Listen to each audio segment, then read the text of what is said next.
Welcome everybody to the Foot Golf Association of England podcasts, episode 6.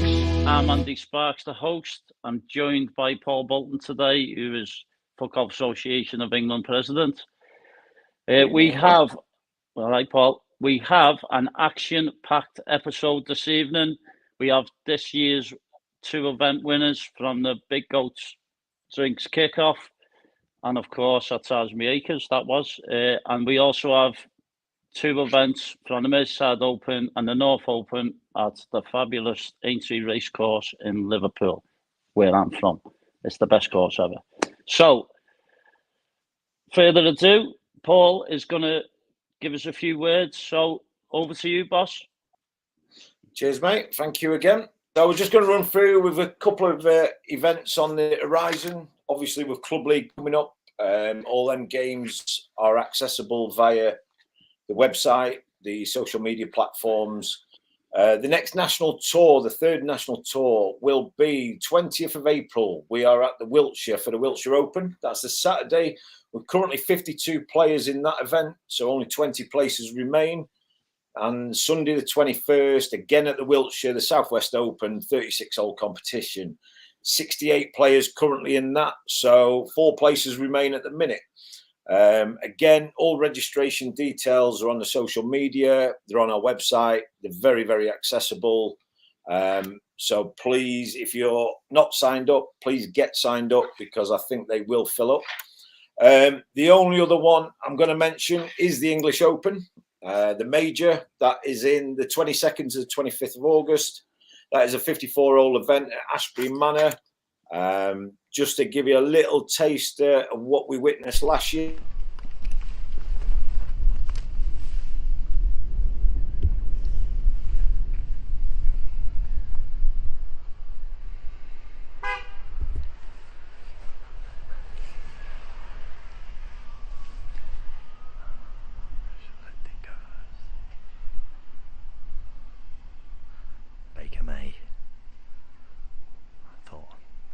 Would have gone first, but Baker May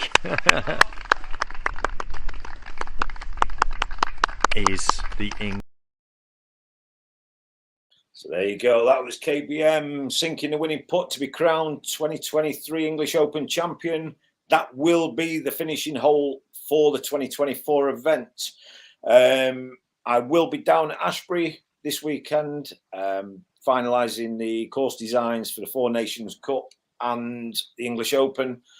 There will be, I'm hoping to get some lightage around the new part of the course on Sunday afternoon, all being well, weather permitting.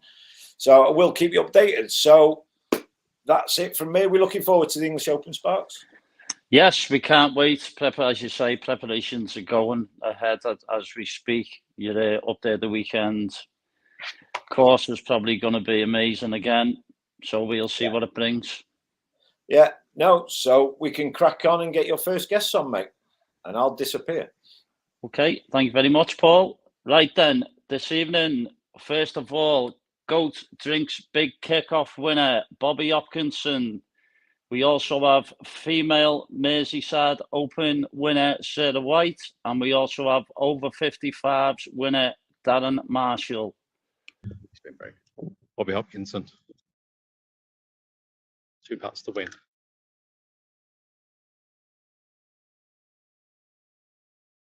Starts off. Shot. It's going to turn. It's going to turn, and he finishes well. Great win for Bobby Hopkinson. Well deserved. Great round of foot golf. Great end there. Unfortunately, Brolia couldn't birdie 17 that would have put him within 1 up the last. Bobby Hopkinson comes up with the win.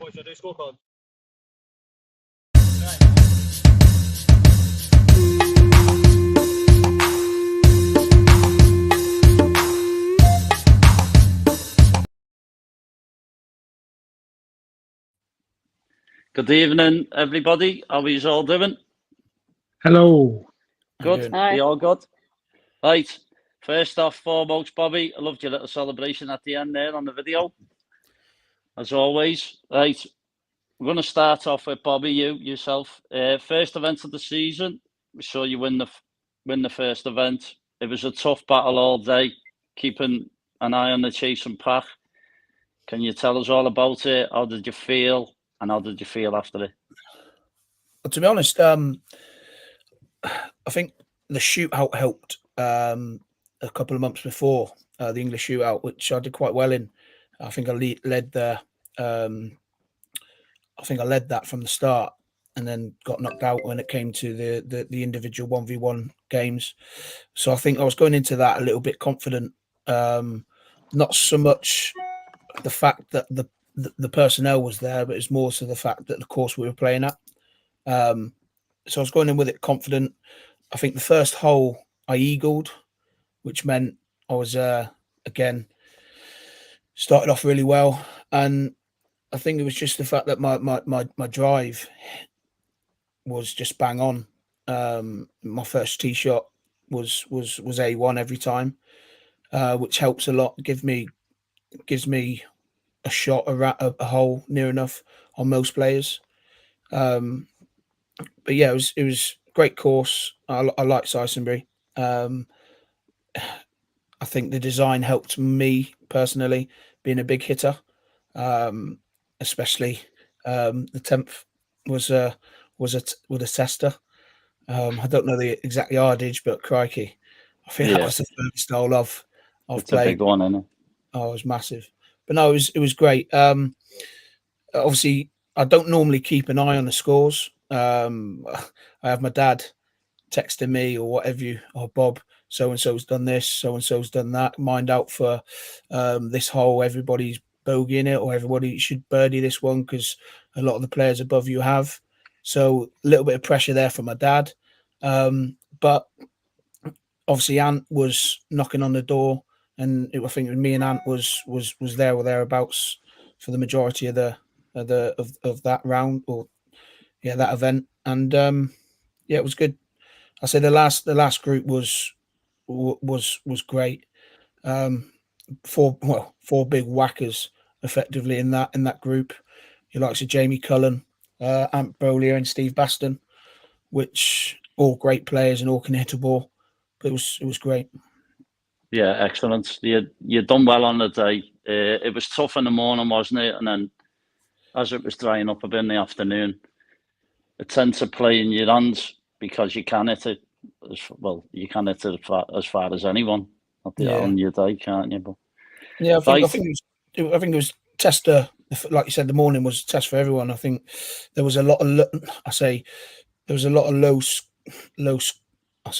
lowish scores, but not as what you would have thought being. But that's how it should be. It shouldn't be. You shouldn't be knocking on 10 under. You shouldn't be knocking 10 or 12 under. Do you know what I mean? It should be, I think I went through on 5 under the first round, which it should be. Yeah. That's it. Right, Sarah, first time you went to Aintree, how was it for you? What was the course like? And how did you feel after your playoff against Clare? So the course was amazing. It was really nice to get to play a new course again. The weather, on the other hand, was a different experience. That was the most challenging experience I've ever had, really, playing foot golf. I've only been playing 3-4 years foot golf now, and that's the worst weather I've really ever experienced. But yeah, going into the playoff with Claire, Claire's always pushed me along. She's been really supportive throughout my foot golf career. So playing against Claire she sort of brings me along and makes me play so much better. So going into that playoff with Claire was unbelievable. It was anybody's game, to be fair, with the weather and everything. It was anybody's game, but I felt more confident because I'm playing football still, so I've sort of created a lot of more strength in my legs. So I'm more confident with my tee-offs. I feel like I'm getting a lot more distance and everything, although kicking into the wind was a bit tricky. But yeah, when I teed off on that first hole with the playoff, and it finishing off where it did, ready for Yeah. my second shot. I was fairly confident with it. Yeah, I think because you were about less than 2 meters from the hole, Claire sort of she didn't play the hole wrong. She was short off the tee, and she knew you had it before she Yeah. took a shot. She had to go for it, didn't she, from distance? Yeah, she went for it, and then give her a due. She just, she said like it would be unfair for, like she said, there's no point in you going for it. You'll probably get it, but it would be unfair even if you missed it because you deserve that so much. You played so well today. So yeah. Well done, Darren. Just a quick one. You're absolutely amazing on short courses, but can you just tell us how you actually won again at Aintree?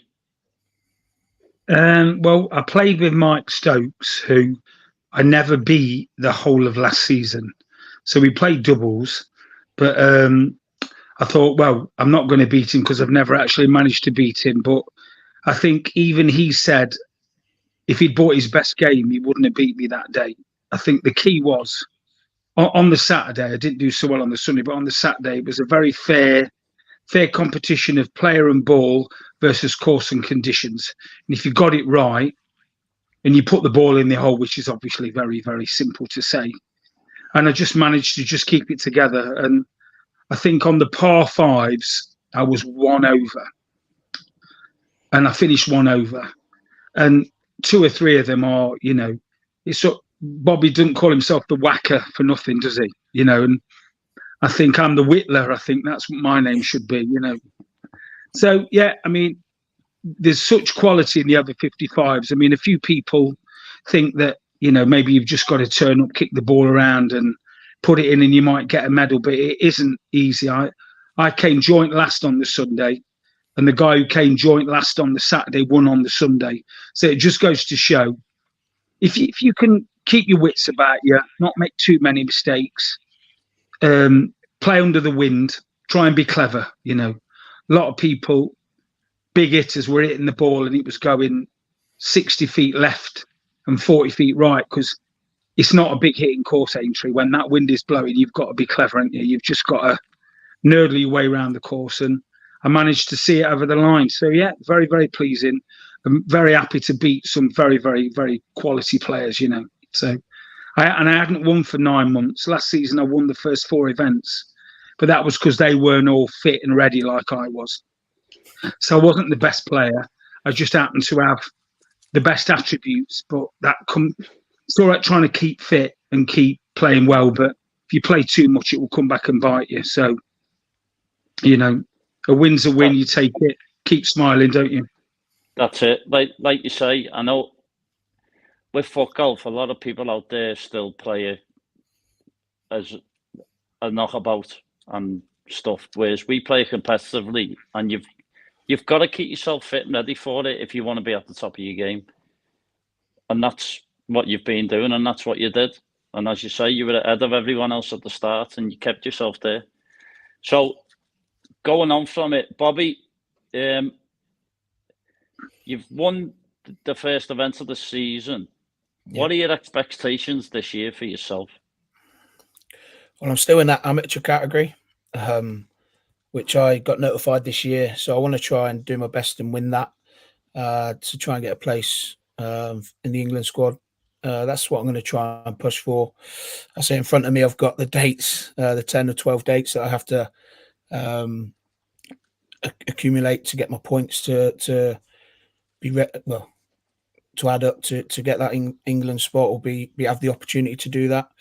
I think last season, the events that I did play, I was, I say, knocking on the door. I was up there with the big boys. Your Dan James. I say KBM was a joke. He was on another level, but your Dan James, Spinksies and things like that. I was knocking on their door, but I just couldn't get it over the line. So I think I want to win more events. I want to win the amateurs. Not only just win the amateurs, I want to try and get that top 10 spots for to be looked at for the England squad, outside of the amateurs effectively. Do you know what I mean? Yeah, you are good enough to be in to do well. You just got to keep going and playing. I think That's the thing. I think it's a difficult one because obviously where I live doesn't help. Being so far down in Cornwall, obviously it's the same for a lot of people. Juggle work, family life, other commitments you've got. It's difficult, and obviously being away from the family for obviously 2 or 3 days or whatever it's a tricky one as well. Yeah.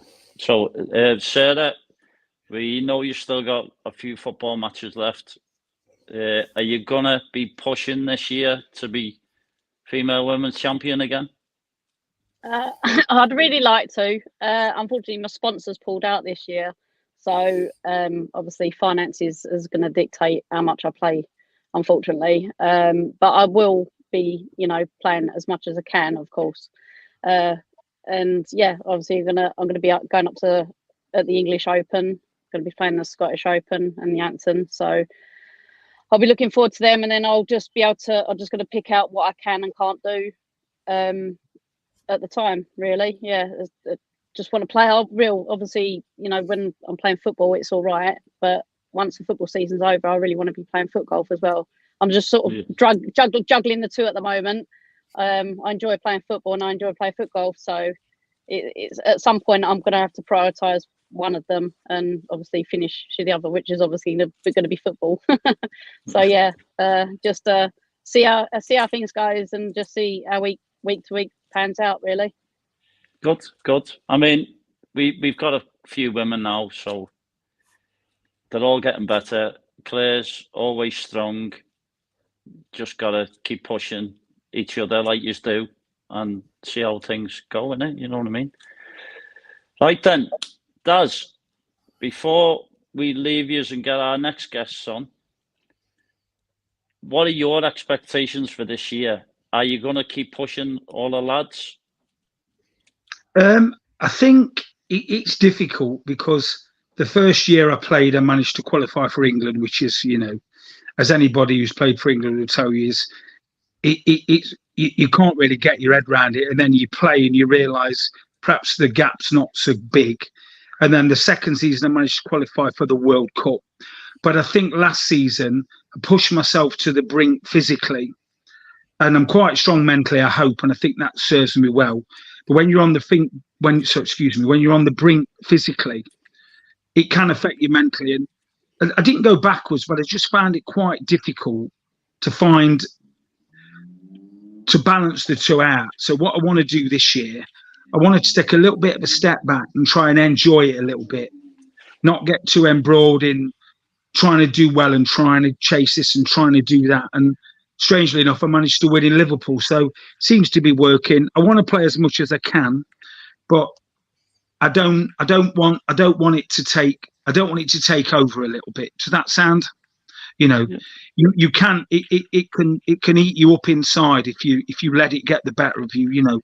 Competitive sport, I never probably done so well, and sometimes the difference between failure and success can be very narrow, but the ramifications are very strong. If you haven't quite achieved what you want, dealing with that disappointments, I found it quite tough. I wanted to win the over 55s and I couldn't see it over the line because ultimately Paul Downey was considerably better than me and he was winning over 45 competitions. But I never really had a goal before, and to not meet your goal, it's took me a while to get myself, take one step back and take 2 steps forward, and just want to enjoy it, mate. It's a shame that we're not mixing the categories this year because I like beating the odd under 45 and the odd young lad who fancies his chances, and old granddad puts a couple in and they all get quite upset and you wind them up a little bit and it's quite good fun. But we shall see.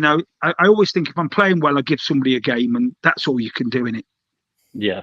Just as you were saying then about categories, I hate it because I get beat by the men, I get beat by the overs, the over 55s, the women, the juniors. I can't win no matter what I try. I might need a square ball for next year. I don't know.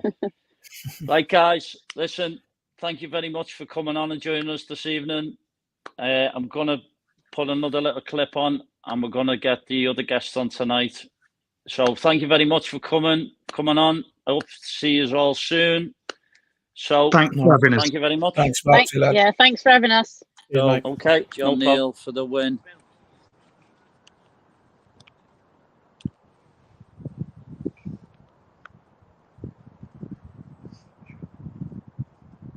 John Neal wins Book Golf Association, North England, North Open, Aintree Racecourse, champion 2024. Well done to all the lads. Big handshakes. The short scorecards out in a minute. Make sure it's all good. So, John Neal, 9 under. North Open champion. There's John. John, how do you feel? How did you play? Was it good? Well, it was up and down. Started a bit up and down and managed to kind of pull it together in the middle of the round. Might put a bit of pressure on, but held it together up 16, 17, 18, which I'm delighted about.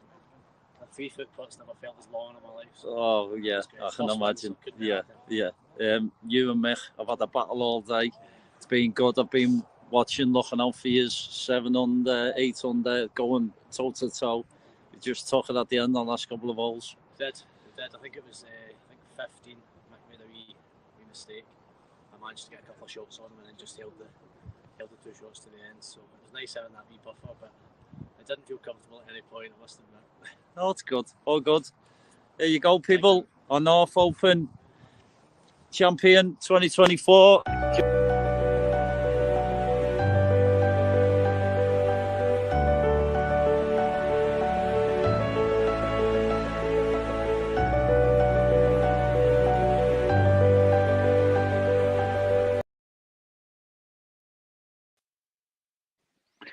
Welcome back again, people, after the nice little video clip. I'd like to welcome you, North Open champion, John Neal. I'd also like to welcome over 45's winner of the North Open, Glenn Cook. We have 2 tour leaders on this evening. One is in the men's category, Chris Anderson, and over 55's category, Mark Eagleston. Good evening, fellas. Hope you're all well. Good evening, Spark. Nice to see you all. First up, John, we just seen your little video clip of your last hole. Can you talk us through it? Because all day you and Mick were just at each other. Yeah, I mean, I think that interview kind of summed it up. It was my first win, and I definitely felt the pressure as we played the 18 holes. I was fortunate there wasn't a huge chasing pack. There was quite a gap between myself, Mick, and then we were out with Ando and Benno, who were a pleasure all day. But that approach shot in the 18th was tough. My knees were definitely a bit shaky. But when I left at 3 foot, it was a nice feeling. So it was. I think you've seen the relief when it went in, and I was just absolutely delighted to get my first win. Are you sure your knees weren't shaking because it was cold, or was that just because you had to put the putter? Listen, I think you can say I had about 8 layers on, a snood, a hat. I couldn't have got much more clothes on my body. So, yeah, no, the conditions were rough, and they made it. One of the things I was most proud of actually was just how tough the conditions were, because it made it a real battle mentally the full day. I think I mentioned that the whole 3, I took a double bogey and put myself out. I think put myself out the lead, and to kind of pull that back against the wind, and just kind of.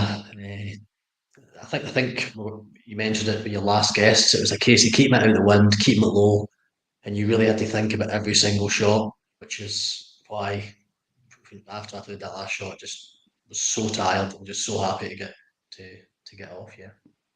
Well, you are the 3rd Scottish player to win the North Open in Aintree, which is bit of an achievement, and in years to come, hopefully, it'll be a nice quiz question. Yeah. John? What's it like playing for Golf of England events coming from the Scotland Association? I mean, I don't know if there's an advantage for us coming down to Liverpool just with the weather we're used to up here. To be honest, I absolutely love it. I'm fairly new to the sport, and I've only been down a few times. My first time was the English Open, which I thought was fantastic. I thought the courses were excellent, really well set up. Obviously, the weather was a bit better then. So it was nice to come back down. The standards, obviously, excellent. It was great to see such a big field. And it was actually a beautiful course. Entry was a beautiful course. Obviously, like we say, it was spoiled slightly with the weather, but the actual course itself was just a pleasure. And the few times I've been down, I've really enjoyed it. So I look forward to getting down as soon as I possibly can again. Excellent, excellent.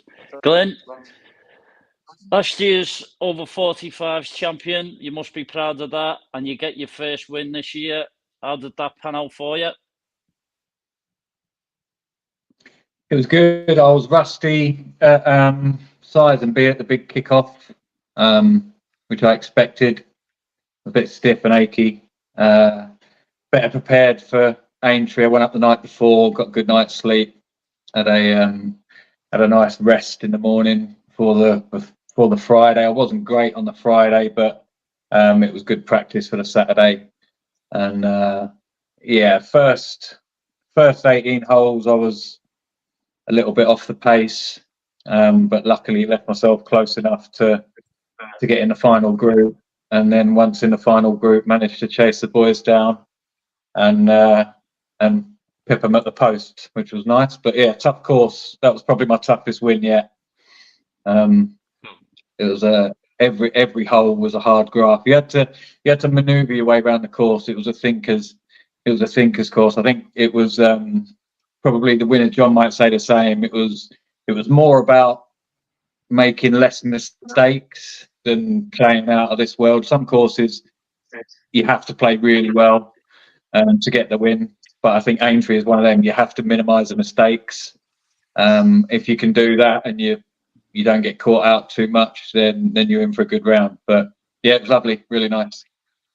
Yeah, I caught the end, your last hole, and you played the perfect shot to the hole, whereas all the others just that shot made you win because it was so tight. Yeah, so obviously the wind was into the water, and I just got one shot ahead by our 17th hole, which was hole 8. I managed to get one shot ahead of Hammer and Lloydie, and I just wanted to make sure nothing horrendous happened on the last, because obviously it's important.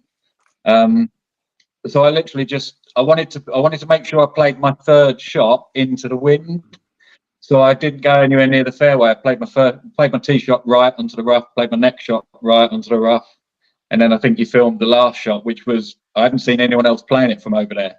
But it just made sense to me that third shot's into the wind, and then get the ball to stop, and hopefully 2-putt at worst, maybe 3-putt. But as it happened, my third shot landed real close, and I tapped in for a birdie, which I didn't expect, but obviously really happy with. But yeah, it's just like I was saying, you probably have to think your way around the course a little bit more there. I saw lots of people go onto the fairway on hole 9 especially, and end up playing their third shot with the wind, which, you're struggling to get the ball to stop, and you're definitely struggling to get it to stop anywhere favourable. So I just decided to go the other way and see if that worked, and it did, luckily. So that becomes the difference between winning and finishing second, third, fourth, doesn't it? You know what I mean? You've got to make them decisions at the time. By the way, if anyone else is interested. It's all right. Mark Eagleston, nice to see you. You're back on the tour again, hopefully injury-free. How you feeling? And also, being top of the over 55s, what's you thinking for the year? Are you going to stay there? Well, ideally, still there, Sparks. That's the plan. Yeah, I feel great, injury-free. I've been working hard throughout the winter, get myself fit, get myself ready, because I think it's important to get off to a good start. You know, it's been difficult to start because the conditions are tough. The first two events, but yeah, no, I'm back and I'm ready and looking forward to the season. Great. You've got a big competition there, Mark, but we all know how good you are, so we can see how it pans out for you this year. You keep fit and healthy, and away you go. That's it. Ando, Christopher. Evening, how are we? Your season started great. We know you've been shouting, stop the clock. You're leading your best mate by a good few positions in the table. Have you been chatting? How are you feeling about being number one at the minute? I think for me, it's a case of it's the name on the board, which is a nice position to have. But it's a case of I've played more events than other people. Participating in the club league for Pedden Place, and also KBM's been participating for Gatwick. It's given us an opportunity to get a jump on a few people. And I think with that, it's important to get ahead and stay ahead, because that puts pressure on everyone else. So we've looked down the leaderboard together and said, you know, who are we really wanting to really go for? And I think in terms of my expectations this year, as Bobby mentioned earlier on, it's being in that top 9, top 10 area. And it's about being consistent over time. So there are a reduced number of events this year with the tour. So that puts that additional bit of pressure on. And I've always been thereabout. So to see my name as number one for X amount of weeks, I'm sure it will change once everyone's had a go at club league, and then we really get to see where everybody is. And then it's about playing against the people and just enjoying it. Because I think that, as Bobby mentioned, this somebody mentioned earlier on, is a case of enjoying it. So I think come the end of last season, I stopped enjoying it, and that had an impact on my performances in both Scotland and the English Opens. And this year I've gone back to just enjoying it, smile on my face, and that's what foot golf should be about. Correct. Ando, we know you're good enough to be where you are at the minute, and you're good enough to keep yourself there. It's just getting that consistency in your game, isn't it? Right, John, I'm going to ask you this. Four Nations, what's you thinking? Are you coming here to win it, or what are you after? Questions, Foxy. So, it's obviously it's my first Four Nations appearance.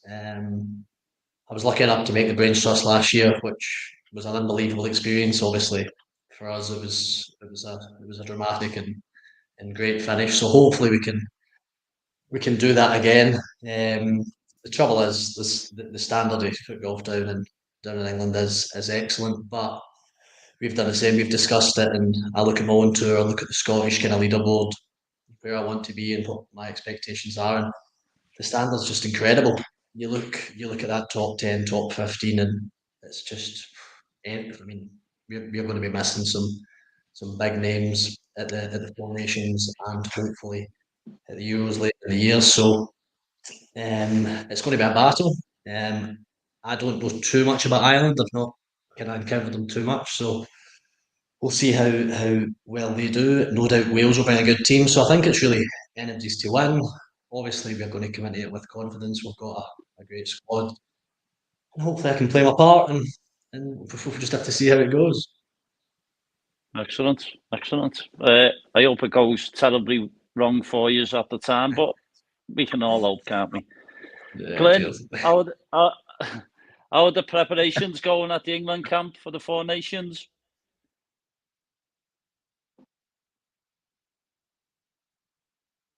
Can you hear me, Glenn?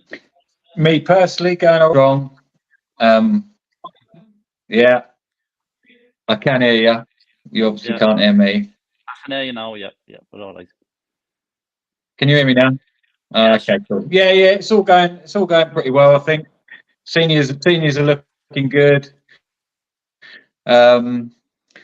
We've had a couple of slow starts in the men's that are a bit surprising, but I'm sure they'll pick up pace at some point soon. I'm buzzing for the Four Nations. I can't wait. I love the Brains Trust. That was my first one. Really enjoyed it. Obviously, we know the course for the Four Nations is unbelievable. Hopefully we can take a strong team and push for the win. Be nice, because coming second ain't very nice. You know that. Mark, we know you've played at international level over the years. Are you looking to get into the England fold? Yeah, absolutely. Yeah, definitely. I mean, we've got some big tournaments coming up. You've got the Euros, you've got the World Cup next year. Big tournaments, and yeah, England is where I want to be at. So absolutely, it's definitely a target for you, and you're definitely good enough to be involved in it, as we know. Ando, just a quick one. How are you feeling about the Four Nations, and what are your preparations about it? At present, I've tried not to think about it, because sometimes you can get in your own head, and the element of having a strong mentality is to go out there and do what you need to do. In terms of the team ethic, or team experience, the team atmosphere, that's something that I really try to work on to bring people together, because I've been around for I think this will be my 10th year now in foot golf. So it's about bringing people into where we've got some really strong individuals, and it's about making it a team on the day to beat the other three nations to really lift that trophy. Great. I mean, when we went to Ashby last year, it was great. But to go there as an England team against Scotland, Wales and Ireland, it's going to be a real test, and as John was saying, Scotland are getting stronger. We've got stronger. We're going to get even stronger again. See what happens. What was that? I do. Anyway, just a quick one. John, we know your favourite course in this country is Aintree, because it's by me. We know that because you won there. Mark, the courses you've played already, what's been your best? It's probably been Aintree, actually. I mean, it's a lovely course, and you're playing inside the famous Aintree race course, so visually it's beautiful. It's great to play, and the wind is, it is what it is, and you have to play the environment. So I would say Aintree so far. Excellent. Glenn, can you hear me all right? Just give us a nod if you can, or a yeah. I know you won at Aintree, you won the tour last year. There is a lot of good players coming through, like Paul Hammond and Richard's always a threat to you. Is there anyone that Lloydie, big threat for you this year? What do you think? What are your chances? What do you think of your competitors? Yeah, they're great, and there's getting more of them. Generally, whoever I'm up against is great. Last season, Bolts and Philpsy and Paul Downey, and there's lots of people. That's the thing with the 45s. So the new generation comes into your category every year. Hamo's committed to the tour this year, which is another strong player. Paul Lloyd has just sort of grown up, so he's eligible now. He's old enough. He looks strong. To be fair, Paul looks strong, and I think he's probably going to play more events than maybe Philpsy and some of the others. So I think, probably.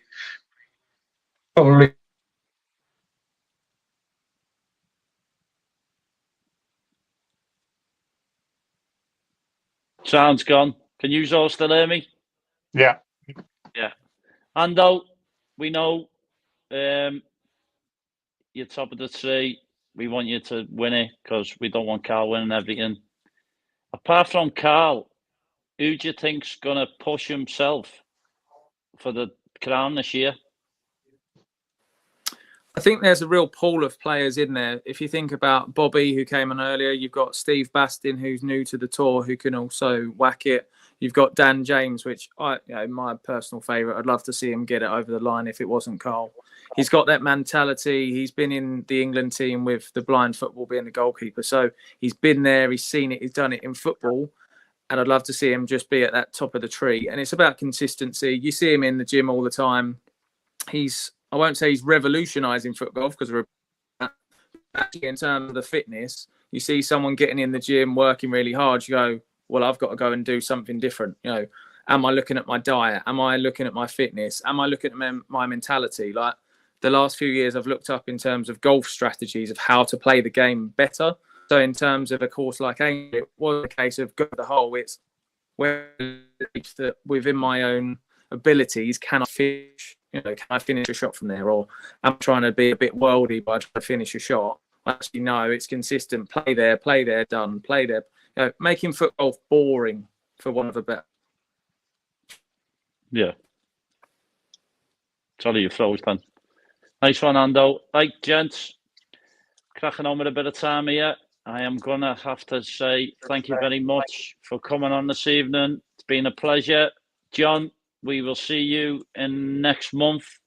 Ando, Mark, I'm sure I'll see you in a few weeks on the event. Thanks, and Glenn, thanks for coming on, Glenn. Thanks very much, guys. Thanks, Mark. See you soon. Thank you. Yeah, see you soon. Cheers.